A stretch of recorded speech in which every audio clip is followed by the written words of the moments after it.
So welcome everyone to this joint forum and think tank seminar. For those that don't know me, I'm Gemma Sharp, and I run the Forum Consortium, with the M standing for Menarche, Menstruation, Menopause and Mental Health. And this edition of our seminar series is a little bit different to normal because we've got this kind of hybrid setup. And it's joint with the Department for Psychology, their clinical groups, normal kind of seminar series, which is called Think Tank. And yeah, so today we're really excited to be joined by Professor Martha Hickey, who is a professor of obstetrics and gynaecology at the University of Melbourne. And she is in active clinical practice and also has research expertise in menstrual disorders and menopause. Martha trained in psychology, and then she was a clinical psychologist in the early 80s before going back to university in Bristol to qualify in medicine, with her specialism being in obs and gynae. And then she moved to Australia in 2002 and is a very highly successful clinical academic with a really truly inspirational track record in translational research for the benefit of clinical practice and society. And also, as part of this, and also kind of amongst many other things, she also runs one of the largest and most effective menopause services in Australia. So yeah, I'll pass over to Martha. Thanks very much for speaking to us.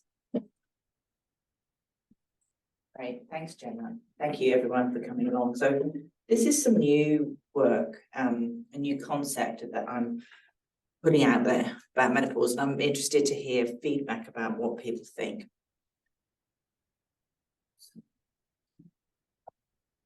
That's not oh, here we go, sorry. So these are my declaration of interest. I've worked with Cochrane for a long time. I'm the topic expert for the NICE guidelines on menopause.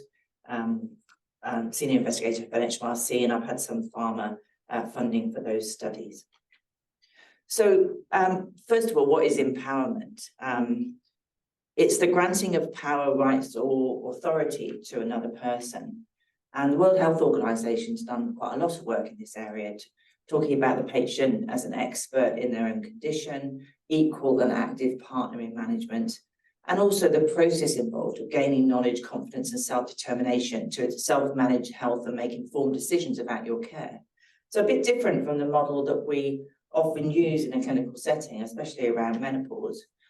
So I'm asking the question, how can empowerment support the management of menopause?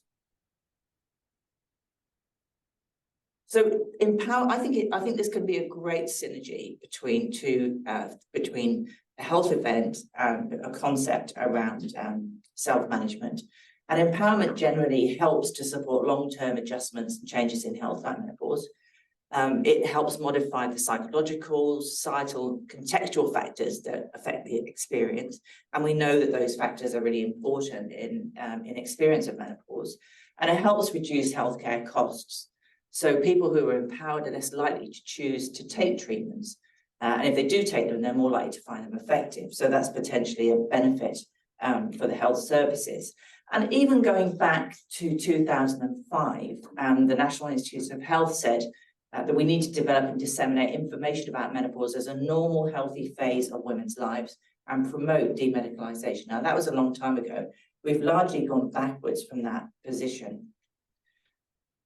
This is just something that I found on Google Images, talking about what are the symptoms of menopause. So you can see, hasn't got any further down the legs, but I'm sure that there'll be further effects. So all of these manifold, poorly evidence-based outcomes, negative outcomes, which have been associated with menopause.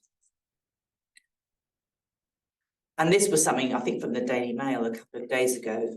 A woman who keyed luxury cars that were parked on the pavement said that it was because of her menopause, causing £8,000 in damage in Sevenoaks. So it seems at the moment that we can blame anything really on menopause. So that's not helpful for women experiencing menopause, not helpful for our health services. So I'm going to put up some proposals of how I think that we could do better. So one really important aspect of empowerment is the provision of accurate information. And if there's a lot of information about menopause, unfortunately, a lot of it is inaccurate. And importantly, much of it is created by industry with other agendas to sell a drug or service. So good quality information should not come from those sources. We need to give information about what's normal over the menopause transition, and preferably before menopause, so that those who will go through menopause eventually, which is all of you, well, apart from need to know in advance what to expect. And also balance is really important. And some people do have a hideous experience of menopause with symptoms, but most people don't. We need to hear about the diversity of experience to understand what we might be anticipating. And for those who are going to make choices about treatment, there's a gap in tools. So, for example, there's no decision aid at the moment to help women decide whether or not to take HRT or any other treatment. So empathetic listening, and I've put a picture of a cup of coffee in the back there with the reference to menopause cafes. And I know that you have, so just hearing from Louisa, you have something similar here that I think we can, particularly in the UK, women have clearly stated that they want their voices to be heard. They want to challenge stigma, and menopause should be more openly discussed, especially at work.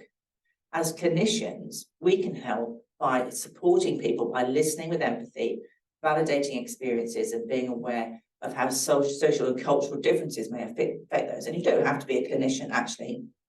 Anybody can listen with empathy, and encouraging connections. And I think things like Menopause Cafe, which do allow people to come together and talk about their experiences, are valuable additions. So challenging medicalisation is a really important aspect of this. Describing menopause as a disease is inaccurate, it's unhelpful, and it's disempowering. We don't describe puberty, for example, as a disease, or pregnancy for that matter. And one problem with the disease-based model is it creates expectations that there's going to be a diagnostic test that you should have, and also treatment that you should take. But in reality, most people transitioning choose not to take medication. And looking at the largest available figures on the prevalence of moderate or severe symptoms, hot flushes being the most troublesome symptom, only about 14% of people experience moderate or severe hot flushes. So that's an important minority, but definitely a minority. And of course, if you do take something as a treatment, nothing is 100% effective. So just providing HRT, for example, is not going to resolve the kind of experience, all the difficulties that women might potentially have. And of course, menopausal hormone therapy, or HRT, carries well-described risks. So this is work from Mara Hunter's group, qualitative work, saying that most women going through menopause would rather not take medication unless their symptoms are severe. And I think that kind of chimes in with what most of us would expect or have experienced. And many prefer self-management or natural therapies. So this person is using cigarettes and cocktails as her effective way of managing her symptoms.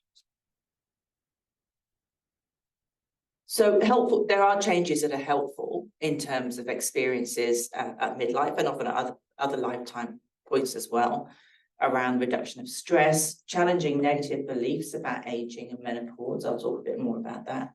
Not smoking, and trying to achieve a normal BMI, treating mood symptoms. And if menopausal symptoms are troublesome, and it is mostly vasomotor symptoms or hot flushes and night sweats, if they are troublesome, then there are a range of effective treatments. And not all of those are drug treatments. There are also effective psychological therapies such as CBT. So there's quite a range of things out there at the moment. And there's going to be, in the UK, a new non-hormonal agent targeted therapy coming out in the next 6 to 12 months. So I think we have a responsibility to challenge the kind of false claims about menopause that are being put around. And I've picked one here as the claim that that menopause is a risk factor for suicide. And that's something that was put around, I think, in the last 12 months by the Menopause Charity, which is actually part of a private menopause service. And so we know that menopause does not cause depression. The only people at risk of depression over the menopause transition are those with previous depressive illness. So that's a minority, but for most women, depression is not a menopause symptom. And menopause does not increase suicide risk. So these are alarming kinds of statistics that are being put around and to the detriment of many people who are experiencing menopause. So challenging stigma, is often the case in women's health. Stigma accompanies the kind of normal changes that we experience. Drawing on data from the United Nations earlier this year, that 90% of people around the world hold a gender bias. And from the WHO in 2021, that more than 50% hold ageist attitudes. So putting those two things together, older women are at risk of gendered ageism, and menopause as a marker of aging is often a kind of trigger for that. So things that we can all do to help challenge our own negative attitudes and assumptions. And these are not just coming from outside. I think that we have internalized views about menopause as being a negative event, and particularly to avoid framing menopause as a period of decay and decline. Normal menopause at the average age is not a risk factor for any diseases in later life.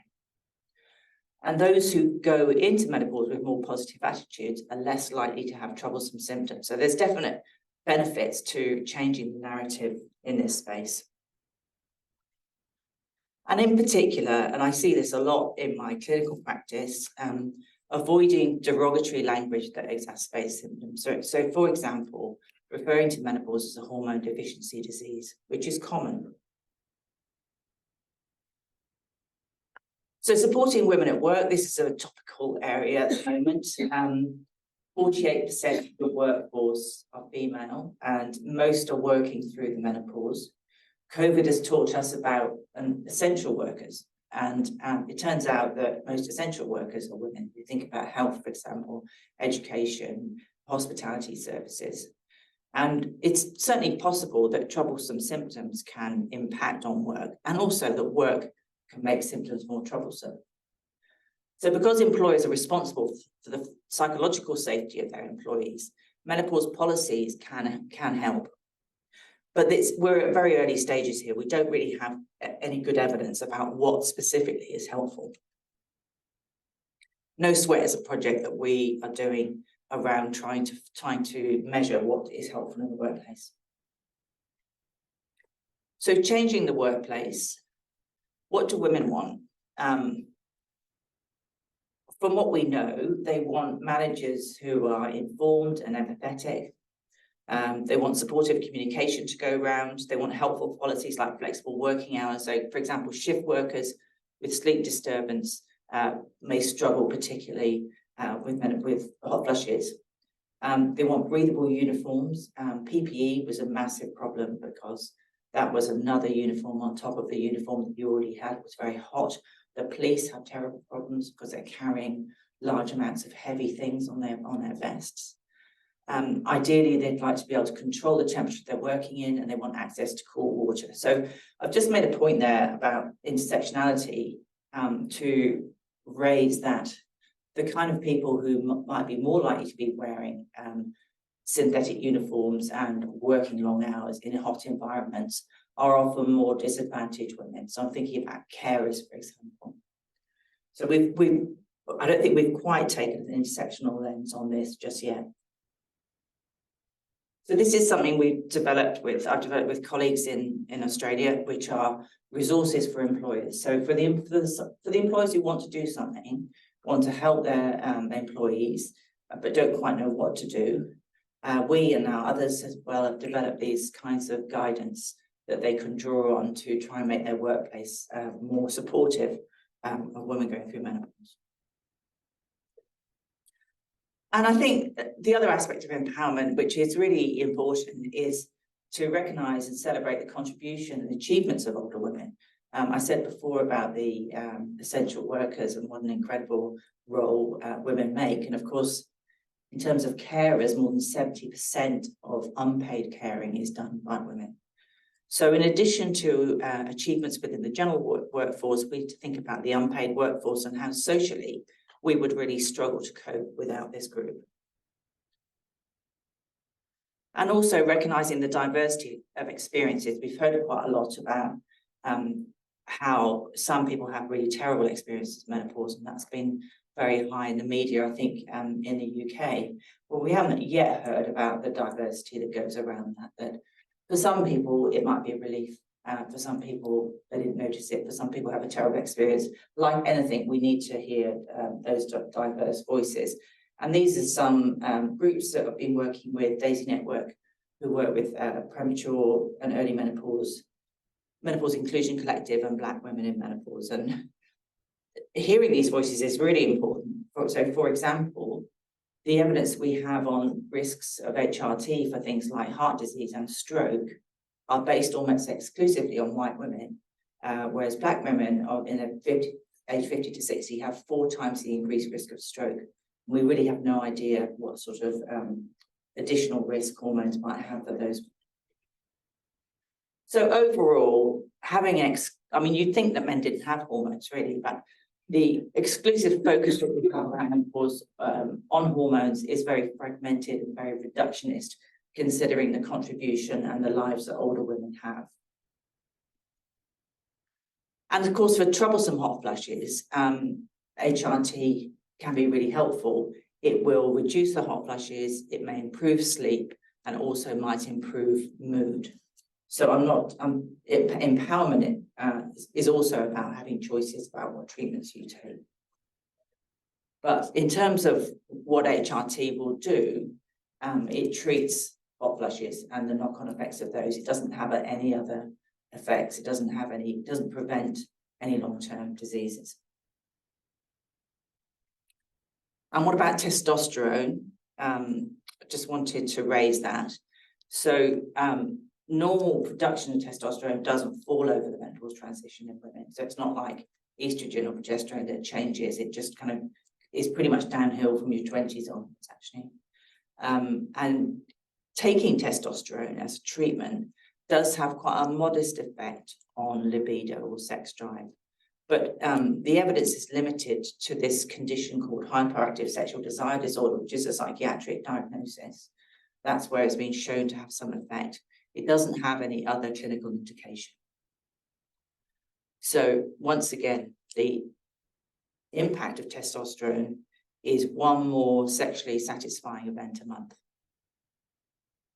So it depends on what you're starting with, of course, but that's, you know, it's not a miracle. And what about brain fog? So brain fog, the dreaded brain fog.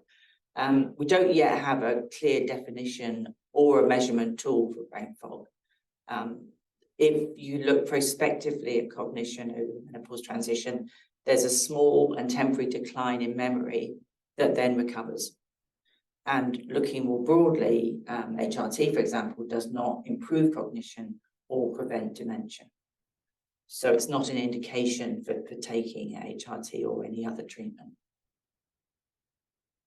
And this is a new project that we have just launched called In My Prime, where we have approached groups of older women and said, what are the health areas that you want to hear about, what you're interested in? And then developed modules for each of those health areas. And we've put in with them some photographs, I've just put one in there, of a diverse range of older women. This is another new project, a priority setting partnership. For those who are not familiar with priority setting partnerships, this is a process of going out to all of those with lived experience of a particular condition, and their healthcare providers, and saying to them, what are the questions you want research to answer? So rather than the research questions being set by us as researchers or by pharmaceutical companies, this is going out to get that information from as many people as we can get. And that survey's out, still being collected at the moment. So this was just a model that I've tried to develop around what empowerment and menopause might constitute, and there could be other things that people might think of. That for those who go and see a clinician, they need shared decision making, access to effective treatments for those with troublesome symptoms, joined up care for prevention of chronic disease, because HRT doesn't do that. So menopause may be a good time to engage in other activities that might be helpful, practical support at work, realistic and balanced information, and tools to support treatment choices. So those are just some which we don't have at the moment, actually, which could be helpful, I think. And really importantly, we should think about the message we're sending to young women, because they're all going to experience menopause, and it's clearly unfair and potentially detrimental to be presenting this as a period of decay and decline. Thank you. Very much, Martha. That's really, really interesting. Yeah, any questions in the room, first of all? Hi. Yeah. Hi, thanks for that. It's really interesting. It was really fascinating to hear your thoughts about how HRT doesn't really have much evidence behind it for treating anything other than hot flushes. So I'm 48, and nearly all of my friends, I'm not on it yet, but nearly all my friends are on it. Yeah. They're all waxing lyrical about miraculous effects on their mood and joint pain and all kinds of symptoms. And there's also been a lot in the media, of course, about how it could prevent osteoporosis and improve cardiovascular and dementia risk long term. So lots of people are actually asking whether they should be asking to go on it, even if they don't have troublesome symptoms. Yeah, no, I've heard it. So NICE will report in May about several of those questions that you've just raised. But just going to the osteoporosis one. So estrogen does prevent loss of bone density, but only while you take it. So since your risk of fracture is not until you're in your late 70s or 80s, you'd have to keep taking it all until then to get a fracture prevention, unless you had a very high risk of fracture at a young age. So that would be different. So as soon as you stop taking it, the benefit goes straight away. Does it not delay the start of the, like, if your estrogen declined, would you not start having osteoporosis from the age of 50? Whereas if you took it until you were 60, would you not? No, you don't. There's no. It just goes straight back to what it would have been if you hadn't taken it. So the benefit that you get the benefit only while you take it. As soon as you stop taking it, your bone density goes back to how it would have been if you hadn't taken it. But it could potentially delay problems. Doesn't seem to. It doesn't. It only prevents fracture while you take it, and afterwards it doesn't. But so during that period where people are taking it, there's a lower incidence. There is a lower incidence of fracture, but if you take it, say, between 50 and 60, then the incidence of fracture at that age is really, really low. Yeah. Or osteoporotic fracture. I mean, you could go skiing and fall down a hill or something, but osteoporotic fracture is really low. So that, combined with the fact that there's now much better drugs around for the treatment of osteoporosis, has sort of taken this out as a prevention osteoporotic treatment, because the side effects are greater than the other osteoporosis treatments. So in terms of the other things you said, doesn't prevent cardiovascular disease and doesn't prevent dementia. So I know there's been lots of stuff in the media, but you'll see when NICE comes out with that. So there's some Cochrane reviews or something coming. There was a Cochrane review, Henry Baldwin's review about 5 or 6 years ago, that suggested that in a particular group of women starting at a particular time, there might be a reduced risk of cardiovascular disease. But that's been revisited with new data, and doesn't hold up. We've had a lot of time discussing that. But and just to go back to that review, they never said take it for prevention. No. In fact, they specifically said that. So it was a big jump from there to say this is going to help prevent you. So tricky though, isn't it? Because so many people who do have troublesome symptoms then have had trouble accessing HRT. Right. So that's why all the Davina McCourt, that's all come out to kind of empower women to go and ask for it take it if they need it. So then if you kind of try to get the message out that actually it doesn't have all these amazing positive effects, people could be accused of saying, oh, well, that's the patriarchy pushing back and trying not to prescribe it up. So we have to kick back against the whole femtech thing, really, that what's pretending to empower us is actually making us go shopping for a variety of different things. And it's sort of simple, really. The message is quite simple. It's a really good treatment for hot flushes and nice sweats. Right. And for some people, that's awful, and they need a really good treatment. But once you get into the other stuff, and it's going to prevent this and do that and the other, the evidence just doesn't hold up, unfortunately. But yeah, sorry. I'm interested in the changing of the narrative that you were discussing before. I had a run-in with like a potential early onset menopause, and I remember reading around the like hormone deficiency thing and finding it quite laughable, you know, like telling my friends, oh, I'm just deficient, like it's kind of a joke. And then looking within like the medical models or any advice things, it's very hard to find anything positive. It's not really celebrated in that sphere. And then you kind of go more into like the female empowerment and the fringe alternative stuff, and there's great stuff there. But like, how is that, you know, where do you suggest women turn if they're looking for that sort of impact? What frameworks are we borrowing from to sort of change that narrative? Yeah, I think it's a really good question. So the disease model, like often, you know, was probably developed for some good reasons to accept that this was a difficult period for some people, but it's really turned on its head here, because it's not a disease. The reason I think we need empowerment is because we're being told that it's a disease, and also we hold these kinds of negative views about aging ourselves, you know, about decline, decay, and all those sort of things you were talking about. So challenging it involves challenging what we think ourselves as well as what other people are saying to us. But I think you're right, there are other models outside medicine that are doing that much more effectively. Yeah. I'm wondering if there's any explanation to why people do find HRT so effective. Do you think it's a placebo effect?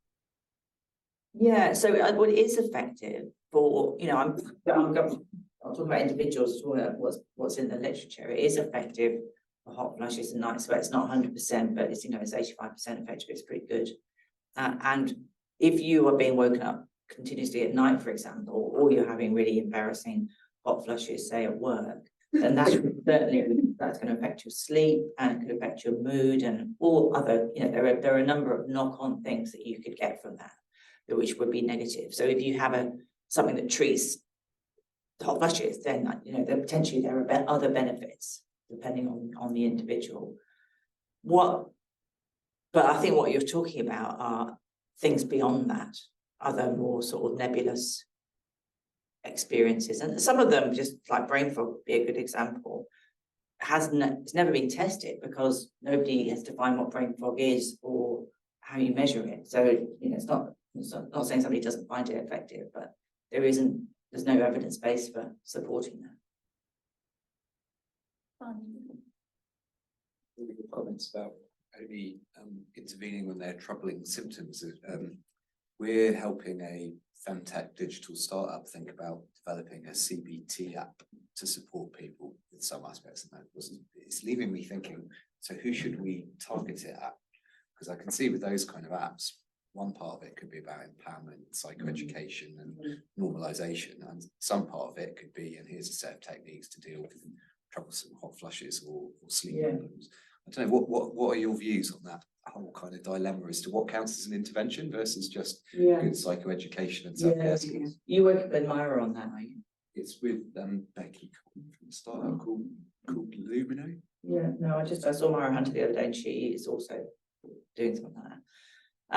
Look, I think the point of those apps is that people can use them as they like, aren't they? And with CBT, to some extent, the core elements of CBT, well, put it another way, if you offer CBT for vasomotor symptoms, your side effects are improved sleep and improved mood, because those are kind of core potential benefits of CBT. So I think you'd want to, the issue about troublesome symptoms, the reason I said that is because that is what drives women to seek medical care. it's not about frequency or severity, it's actually about troublesomeness or bother. So in another project I'm running where we've developed a core outcome set for menopause, we've selected that concept, that construct of troublesomeness or bother as being the main thing that should be measured because of the reasons that I just said. And also because it's quite contextual. So frequency or severity is just about me or whoever's experiencing them. Troublesomeness or bother is also about the people around me. So if I'm in a workplace where it's unacceptable for me to, have a hot flush or say that I'm having a hot flush, or people are going to judge me for it, then that's going to add to that issue of bother. So I think one of the problems with the medicalisation model is it all focuses on that individual. What's your problem? Whereas this is an issue that we all have to take a degree of responsibility for, I think. That doesn't really answer the question. So I guess just the parallel I've been running in my mind is around apps like Sleepio for insomnia, which they almost set up in a two-tier way, which is there's a front end that's psychoed, and for lots of people they'll go, oh, I understand my sleep now and I don't need intervention, it's not troublesome. But for them who then say, having read this, I now think I am bothered or this is troublesome, then you can come into a slightly fuller package. I guess I'm just wondering, does that hold up for menopause as well?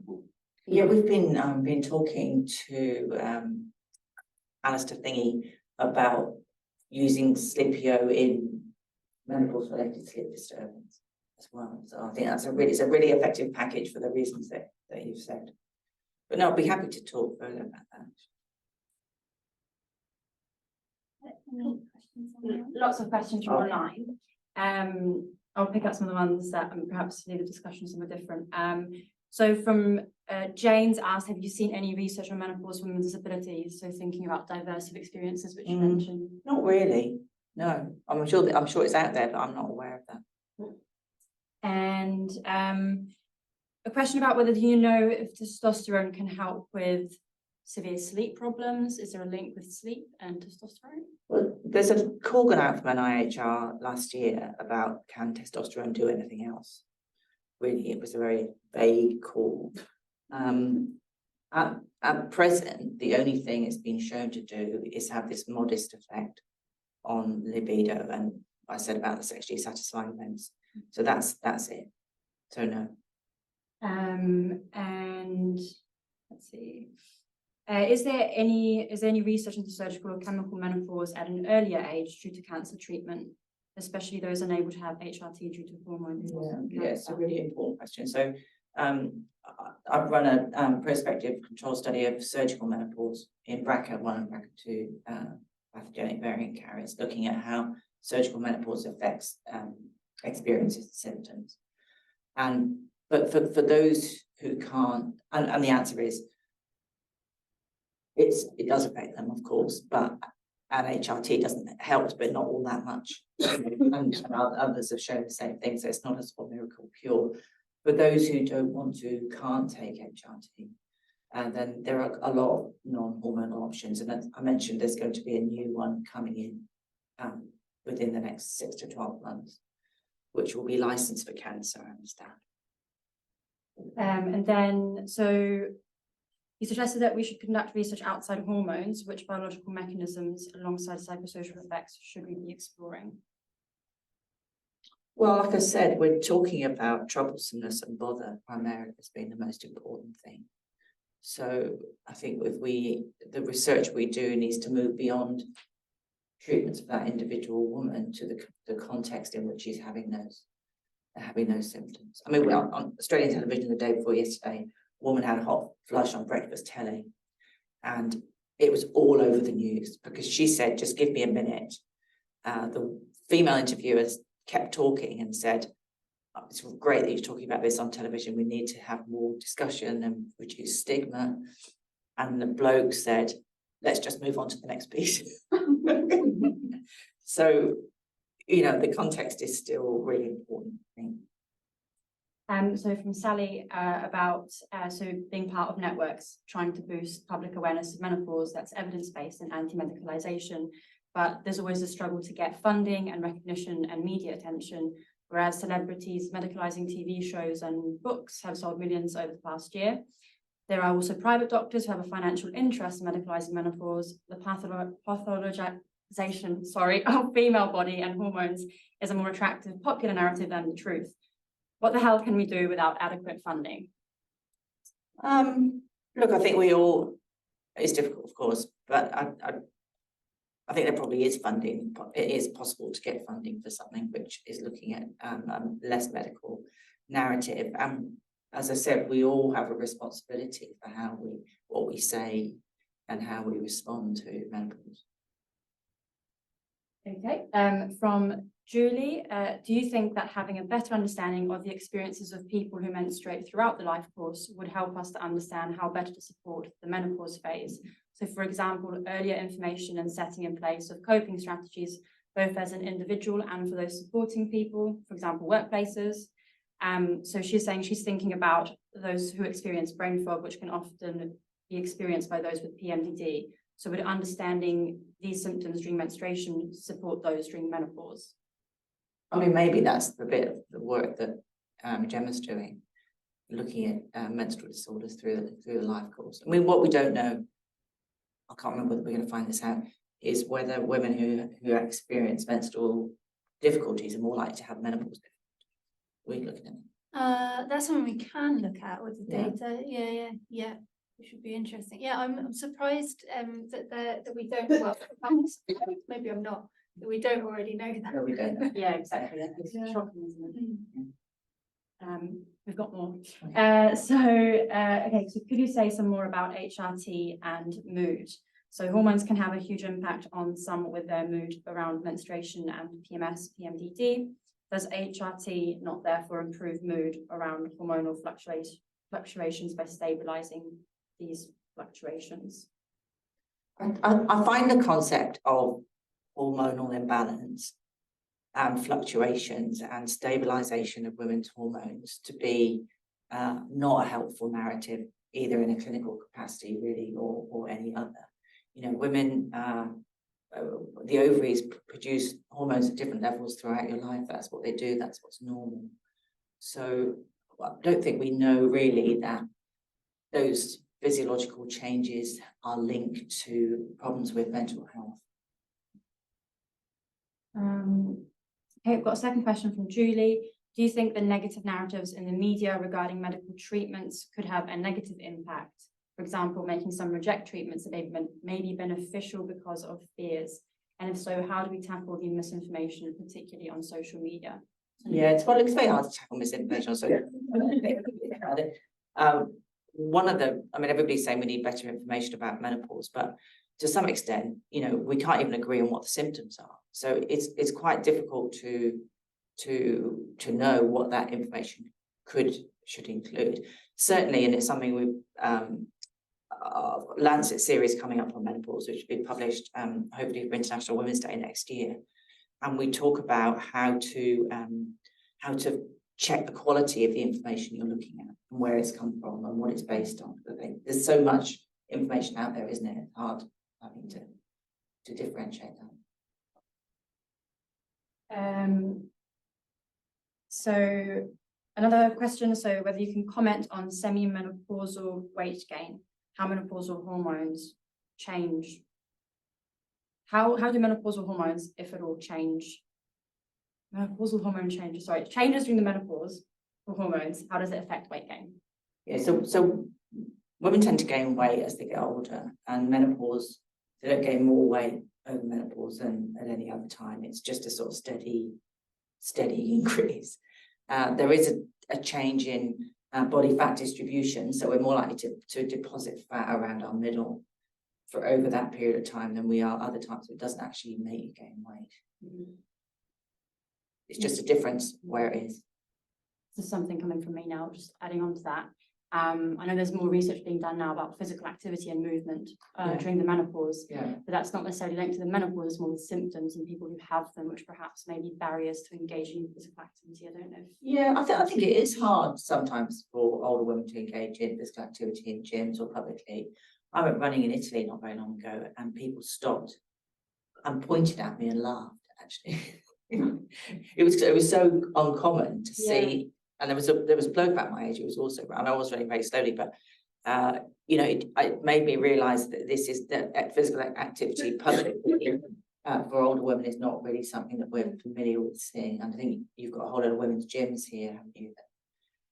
Well, took off at one point to another. So around the age of menopause, talking about an engagement with physical activity is probably the most useful thing you can do for your long-term health. Yeah. Certainly much more useful than taking it. So making those environments more inclusive and accessible. Yeah. Okay, Any Yeah. more questions in the room? that's it. I just follow up with the weight gain one. So Yeah. we know that middle age is the time when people weigh the most. So in men, it's like 80% of men are overweight or obese, between 50 and 60. In women, it's 64. I remember the statistics are really high. And so one of the things people are told they can do is to normalize their BMI. And it's almost impossible to get a normal BMI once you're over a certain weight and you're defending that set point. And so I don't know how empowering that is as a message. No, I think I know what you mean. I mean, that's not my area about weight gain, but what I hear people saying is that focusing on trying to prevent weight gain might be more effective than trying to get people to lose weight, because losing weight is really, really hard. So I guess that's an and they'll earlier. just go on Wegovy and Ozempic, right? That's the new medical frontier, is to just take weight loss drugs. Can anybody get that? Surely. Well, if you've got enough money. And there's more coming, so I think that's only going to be. So I wonder whether that, you know, if you're told, oh, you'll have an easier menopause if you lose weight, and then I'm going to take HRT, but I'll take these weight loss drugs. Yeah, no, I don't know. That's interesting. I thought they were only licensed for obesity. I guess. Yeah, in the UK, it's only if you've got a BMI of 30 or over, or lower, but with diabetes or other metabolic conditions. But the weight gain around the middle is the one that's the most dangerous, right, for your long-term health. So. Yeah, but it doesn't, you know, as I said, menopause at the average age is not a risk factor for long-term disease. And in a way, it can't be, because there's no comparison group, because it's inevitable.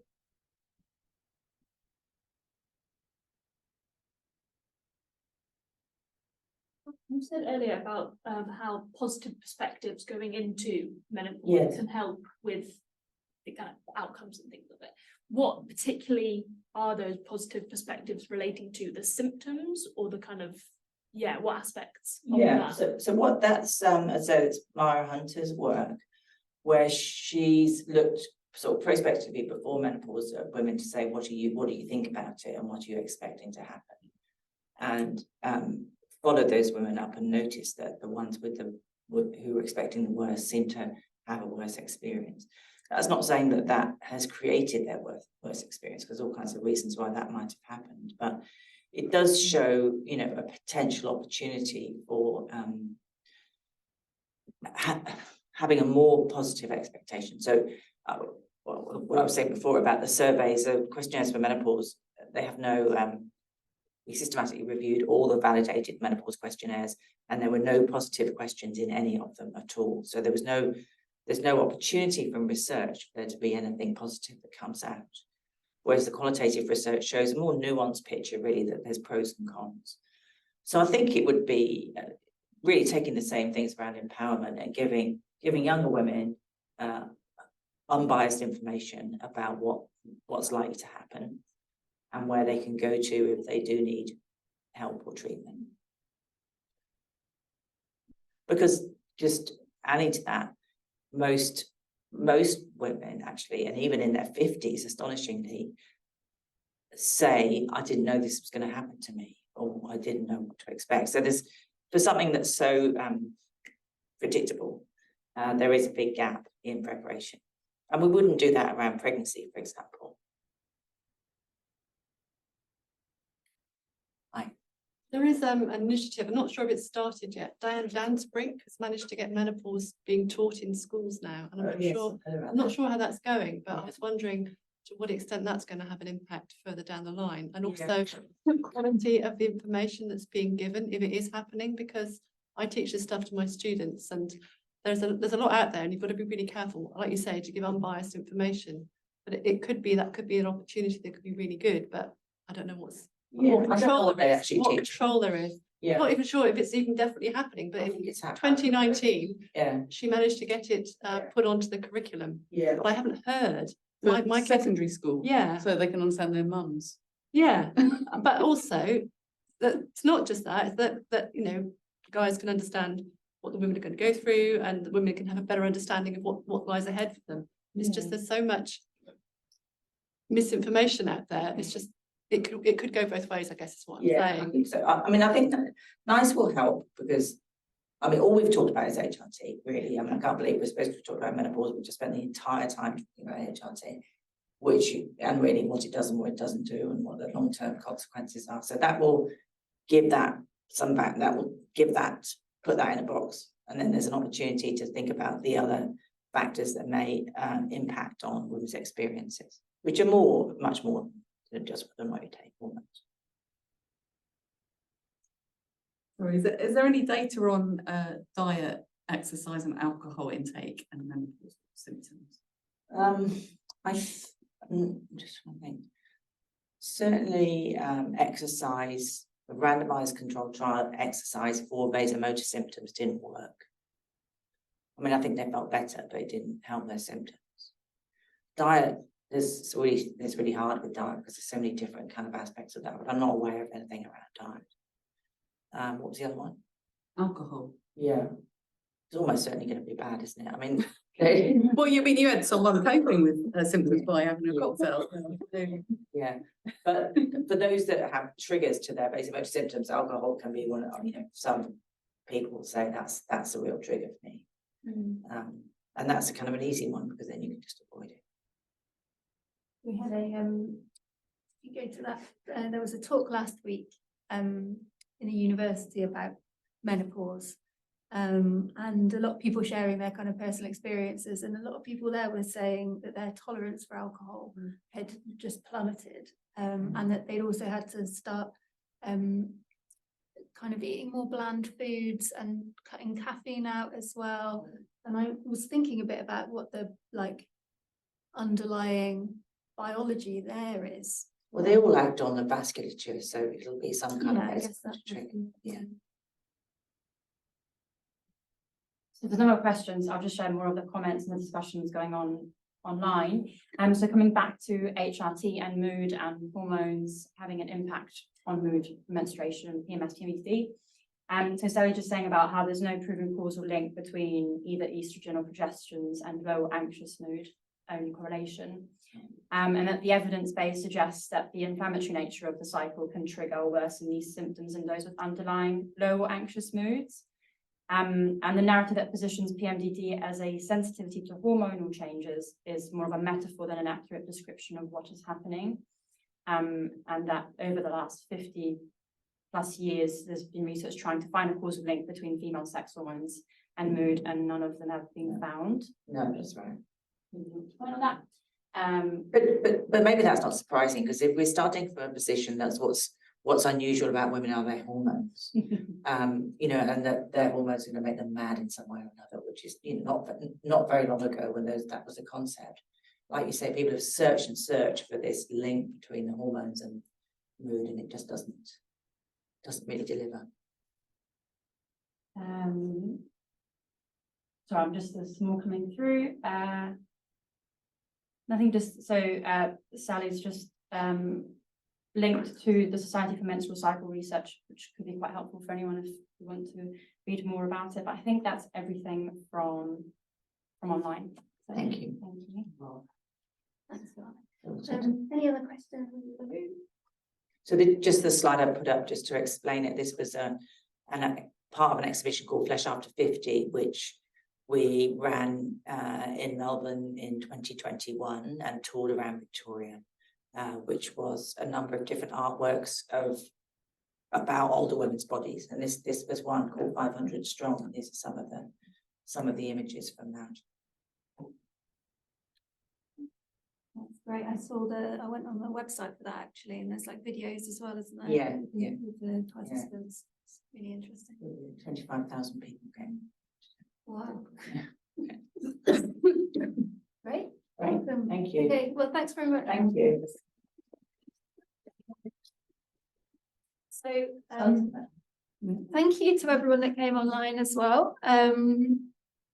We have another forum seminar this week, actually, on Thursday. On Thursday, yeah. On Thursday morning.